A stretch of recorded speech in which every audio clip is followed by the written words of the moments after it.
Hello, everybody. It's Brian here with Vinyl Finds for September. Well, late August, early September, and that sort of thing. So, first, I wanted to give you an update. I took my Death Cab for Cutie record back to the record store, and they listened to it, decided there was altogether too much surface noise, and gave me a refund. So that's the good news. I would have taken an exchange, but they didn't have any stock left. And in fact, I went online to check a few stores that are in my neighborhood who have their inventory online, and no one has a copy. So unless new ones are coming in, I might be out of luck. I did check Amazon, but the only copy they have was $127, which is even more insane than what I paid. So I'm not going to do that. So we'll see. So I think I have 6 things to show here. And, well, let's just get going. This one's not revolutionary. It's The Cure Show, the 30th anniversary edition remastered by Robert Smith. So I think originally they put this out on a picture disc earlier this year or last year, and then the black vinyl version followed. They tend to do that. I think every re-release recently from The Cure is on a picture disc followed by black vinyl. I'm not going to buy picture discs. I just let them go.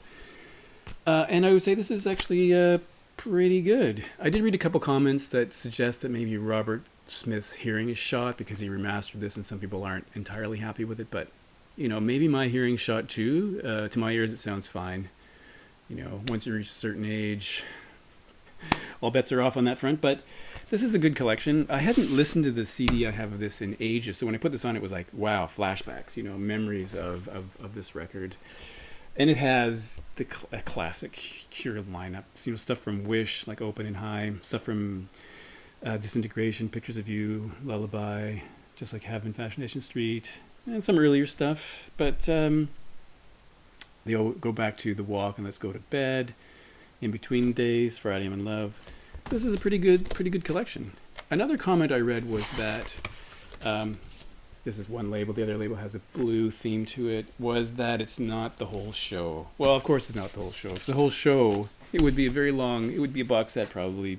I guess the big concern there is that the track A Forest from this performance is actually quite good and it's not here. But you can get that on the DVD or the double CD version that came out, I think, way back in 93. But, if they pressed the whole thing, it would be crazily expensive.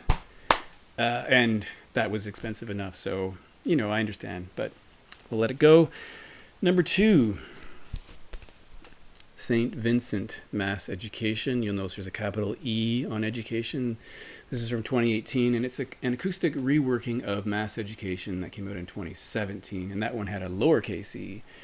That one also had a really interesting cover, if you know it. She's like, it's a photo of her from behind, and she's bent over. It's all red. It's very strange. This is a more simple acoustic piano bass kind of thing. It's very quiet. There's the back of it. I was a little concerned about getting this because it is such a quiet record. I worried that it wouldn't be best on vinyl. Like some ambient music I prefer on CD. Comes in a polyline sleeve and a handwritten note that says, "Dearest Brian." Okay, no, it doesn't say that. It just says "Dearest." But she describes a bit about this project. This is actually a really, really good record. I love this record. The only question is, if you have kids, you probably don't want them around when Pills comes on, but that's true of the previous record too. So that's really good. Here's an oddball kind of record, but I love this band, so I had to get it. Killing Joke, the Peel Sessions, 1979 to 1981. A BBC recording. That's the front. This is the back. And it doesn't really have a sleeve. It just has this cardboard, what do you call that? Folder? And no labels. Hallmarks of bootleg recordings, I would say. It has, it's presented on this, and I'm just looking, there's no matrix. Oh, there is a matrix code. So here we have the vinyl. So what this is 3 of the 4 Peel session recordings that were made in that time period. Now, the original CD also has an additional Peel sessions recording plus a Richard Skinner session. So the original CD has 17 tracks. This only has 10. So it's a bit different. Now, so it was released officially on CD a couple of times. It has two vinyl releases, and I think that they're both unofficial. You would sort of guess that. But in reading some comments on Discogs, people have noted, and I've played this, so I would agree, the sound quality on this is quite good. So it may have been taken from the CD, but there is one person who says that the sound quality is too good for that. It must have come from a tape. Maybe the band leaked the tape. Who knows? But the sound quality in this is excellent, and so I really recommend it. It's got some really, Psych, War Dance, Malicious Boogie. There's some really great tracks on here, and One Typo, which is also a hallmark of a bootlegging company. That's number 2. So number 3, I have to just do a little bit on the fly editing here, cover that up. This is David Sylvian's Sleepwalkers from 2010. This is the 2023 release. So originally on CD, this is called the alternate version because they've made a couple of changes. So there's a new track that was previously unreleased added here, and a different track also swapped in. And they took off two songs that were, I think it's two songs that were recorded with, two songs that recorded with with Steve Jansen. So they're not here anymore. I have to do another little edit here. The inside. This is a collection of recordings that he made in the period of Blemish and Manathon with a whole host of collaborators. So if you were to look at the listings here, there's just every song has a bunch of people listed, like Ryuichi Sakamoto, Finesse is on here. This is a long list of people that I can't possibly read out, but it's from that period, and they're compiled onto this recording originally in 2010, as I say, and then on 2023 came out on vinyl, which I think is pretty cool. So I really enjoy this recording. And if you know David Sylvian from that period, you probably have a good idea of what this is going to sound like. This is the other inner sleeve. So yeah, I think it's pretty cool. Kind of peaceful music.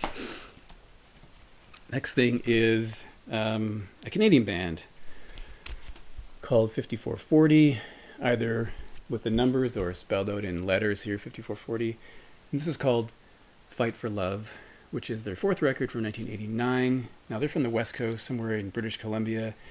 And as I'm saying this, I remembered that I should probably mention something about the name 5440. Now this is going to challenge my memory going back to high school history, but that comes from a presidential slogan from President Polk, I believe. Someone's going to correct me if I'm wrong, who had the slogan 5440 or fight. And that was a sort of presidential declaration of war should the British fail to capitulate in giving the United States complete access along the West Coast from the Alaska Panhandle down to Washington State. I think that was the whole thing. Correct me. So I think that was happening. He didn't get that, so it would have precluded Canada from having access to the ocean. But well, it wasn't Canada at the time, was it? No, now I'm doubting myself. So this is a kind of a staple of rock radio in Canada. So Here in My House, Miss You, Baby Have Some Faith, Laughing. There's a lot of tracks on here that really had an impact on Canadian radio, and you'll still hear them today. This is the inner sleeve. So yeah, this is a good band. Guitar-driven rock, you might say alt rock, jangle pop kind of thing. People sometimes talk about them like REM. I don't think that's quite the right comparison, but a quality band, worth getting. We're at the last one already? Wow. Okay, so this was originally released in 2000. This is a 2023 limited edition. And if you know this artist, you're going to know that this is Gary Newman. And this is his record called Pure. Here's the hype sticker.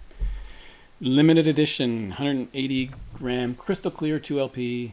This album is a dark industrial masterpiece full of massive, enveloping sounds. Yes, I would say that's what it is. And if you know Gary Newman's career, you know he started out as a punk guy, and then his first recordings, then he moved into a synth kind of sound with Cars and Our Friends Electric, that kind of thing. And then he had a period where I think he went into a decline. There was, too much saxophone going on there, and then he sort of clawed his way back till he found this industrial sound. Now, he's friends with Trent Reznor, and so there are some similarities there with Nine Inch Nails. So he has a series of records which are really industrial, and this is one of them. And I think it works, kind of suits his voice. And if you check on YouTube, you'll see a performance with with Gary Newman and Nine Inch Nails doing Cars and things like that. I think it actually really works. And the other thing about Gary Newman that you may not know is that a lot of his lyrics are full out assaults on Christianity.